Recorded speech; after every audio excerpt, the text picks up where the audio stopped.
Wala naman luluma pa sa reference mo na yun. Hindi, nabasa ko sa Google now. Just now.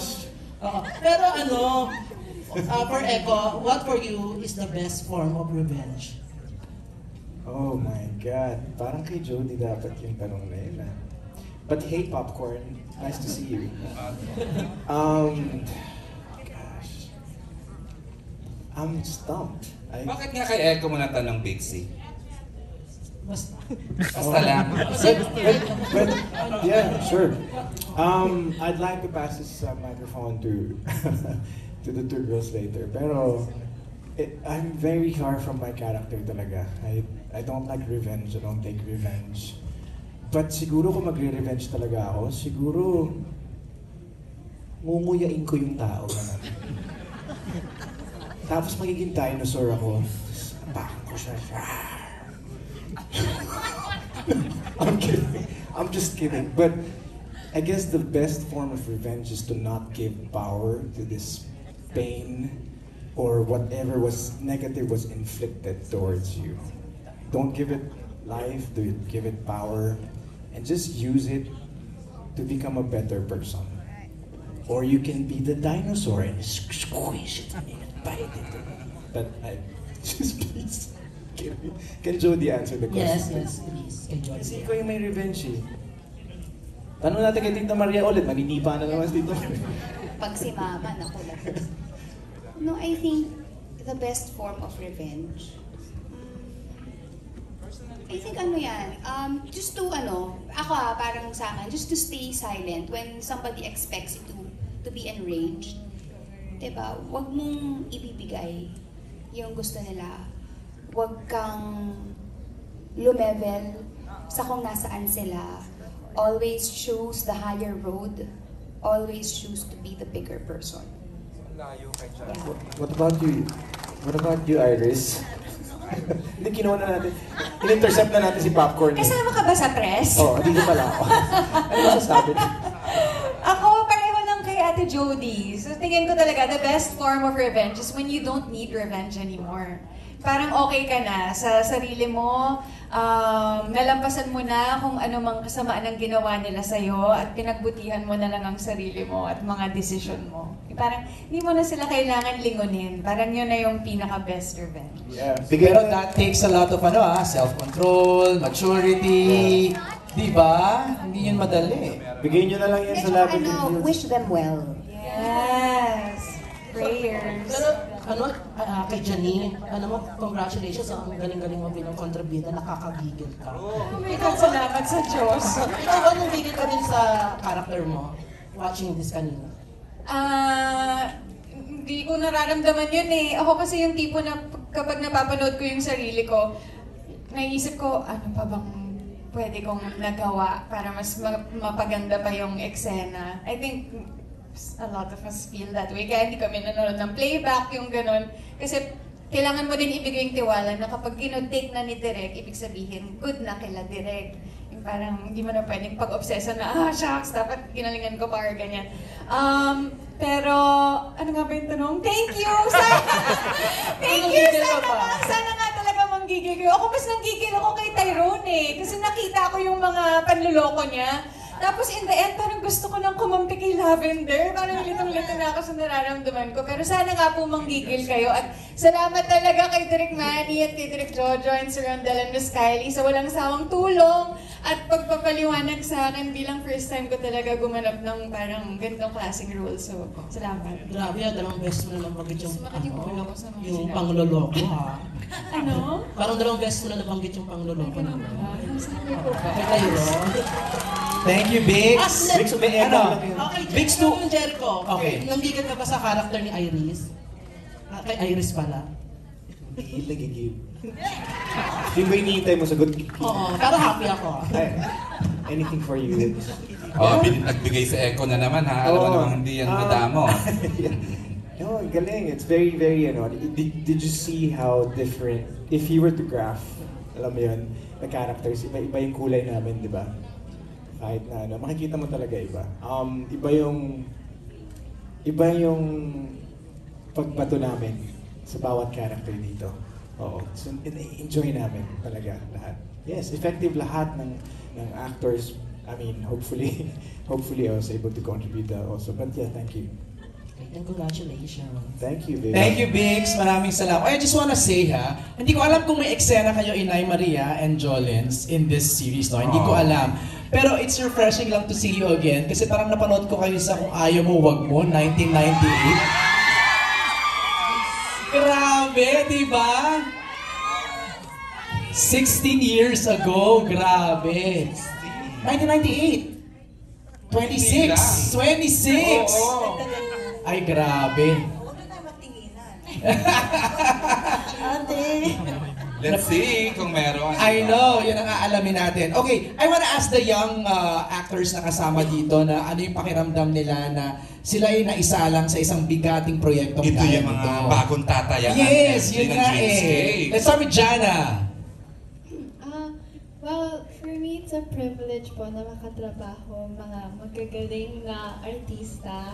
And I'm also really blessed because I work very closely with Miss Jodie and Miss Maricel with each of my scenes. Naku, hindi ka ba kinabahan doon sa mga ganong eksena? Yun nga po, grabe talaga yung preparation ko pagbabasa ko ng script to make sure na makakasabay talaga ako lalo na sa standards ni Direk Manny po. Natakot. Oh my God! So, ayun. I can't wait din to watch. So, I'm happy. Hindi nyo napanood din ko sa CRCU rating natin kanina. Yeah. Miguel? Ito naman suki na natin, MJ, di ba? Nag-anak na yun ni Juday. Oo. Kinabahan po ako nung una po, pero as tumagal po yung show, mas inaccept po ako ng Lavender Fields na family ko. And hindi na po ako kinakabahan kasi pag sila... Ikaw noted ka talaga, Direk Manny. Thank you po kay Direk Manny po at kay Direk Jojo po sa pagtulong po ulit sa akin sa pagbabalik po naming apat. Siyempre, andyan ang Lola Oji Diaz mo to remind you, di ba? Every time. On this side naman, si Mark naman. Anong pakiramdam, Mark? Kinabahan ka rin ba? Yeah, syempre, lahat po kami kinabahan at first, pero na-realize din namin na it's a great opportunity for us po. And just like Jana said, it's a privilege po na makatrabaho silang lahat. These actors and directors po. Training ground to, di ba? Sa inyo kasi kayo na yung susunod. Crystal, ikaw naman, kamusta ang pagiging evil, ano dito, parang kontrabida dito? Mahusay, MJ. Oo Sa nga. abangan, di ba? Grabe. Well, syempre po nung una I feel pressured kasi makakatrabaho ko with better actors. But nung pumunta na po ako ng set, I realized ko that they're all loving, sweet, humble, and kind, and just amazing people in general. And sobrang nakakataba din po sa puso that the people I'm looking up to is now nakakasama ko na po. Yes! So maraming salamat po to my Dreamscape family for ABS-CBN and for giving me this opportunity po. Maraming salamat. Alright. MJ, balita, acknowledge ko lang to please. Go! The team of our musical scores. Donna Villarico Ay, and si Donna. Romel Villarico are here, who did an excellent job in our musical scoring. Congrats, Miss Donna and Kuya Romel. Ayun. Okay, go, MJ. Okay, si sorry. Jeff Oligar. Ano ba, Andyan? Jeff? I like that guy. Ayun si Jeff, I like ayun si Jeff. him. Sobrang gaganda ng ginagawa Abot niya natin for yung us. microphone. Biggs, paabot pa sa likod, please. Please, Ayan. Jeff. Magandang hapon sa lahat. Ayun, Lavender Fields, bagong panggigigilan, bagong abangan.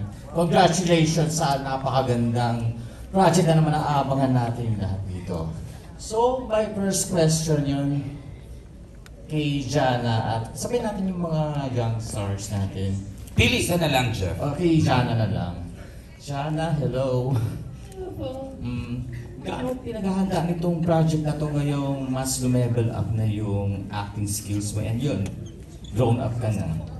Kwento mo nga how you started na before a child actress ngayon medyo Gen Z. Hindi pa naman. Gen Z. Tama. Kwento mo lang para and the preparations you're doing. Yeah.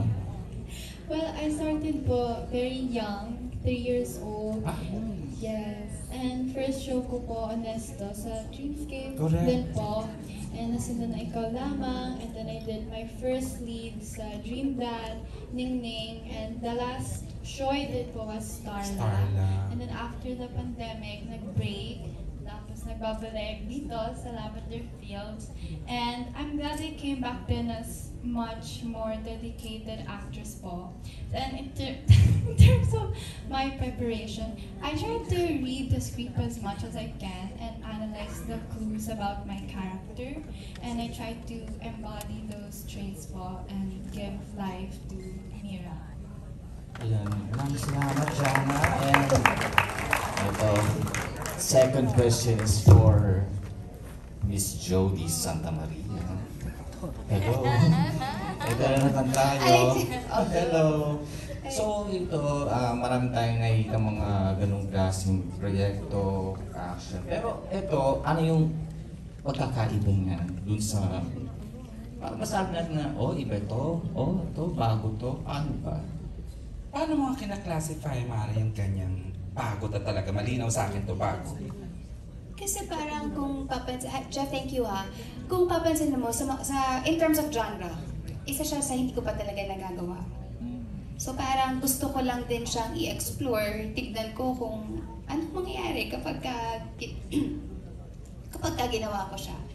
Yun. So parang I think if you're asking kung ano yung bago, I think kasi bagong genre siya for me. It's an action drama. Before kasi ginagawa ko either family drama, nakapag-romcom na ako, horror, ganyan. So I guess yun yung bago. Susundot lang ako dyan, Jody, no? Kasi sabi mo, hindi siya yung usual revenge na sinabi mo kanina during sa making, no? I wanna ask Joel Mercado, our creative manager, yung sinabi ba ni Jody, talagang hindi siya the usual revenge story? Oo, not the usual revenge story. As the branding goes, the grandest, di ba? Ang challenge din sa writing, ang dami na naging revenge dramas in the past. Paano pagagawing, i-level up or gagawing grand yung paghiganting yun. So, yun yung kakaiba dito kasi iba yung gagawin ni Lavender Fields sa pagkuha ng mga nawala sa kanya is going to be grand. Kaya gusto ko yung ginamit mong word kanina, Jody, or si Eko yata yung gumamit ng word na yun, redemption. More than revenge, it's redemption, no? Kasi parang kung titignan mo siya, diba, sometimes pag narinig natin yung revenge, ay, wala nang i-offer yan na bago na hindi namin nakita or hindi namin napanood. But then, kasi pwedeng kung titignan mo, yung classification niya is revenge. But then, ano yung nakapaloob doon? So, it's a story, it's really a complex tale. There's love involved, there's duality involved there, and then ang pinaka-importante is yung redemption aspect. Diba? Parang hindi ka naman mabubuhay lang or gugustuhin mo lang papanganak ka para lang maghiganti. And sometimes yung paghihiganti mo hindi naman para makasakit ka talaga ng tao. Yung paghihiganti na yun is gusto mo lang kunin yung para sa'yo. Yun. Para sa sarili mo, di ba? Galing. Galing. Thank you, You're good, Jeff. number Thank you, 4. Jeff. Looking forward na po na mapanood natin yung Lavender Fields.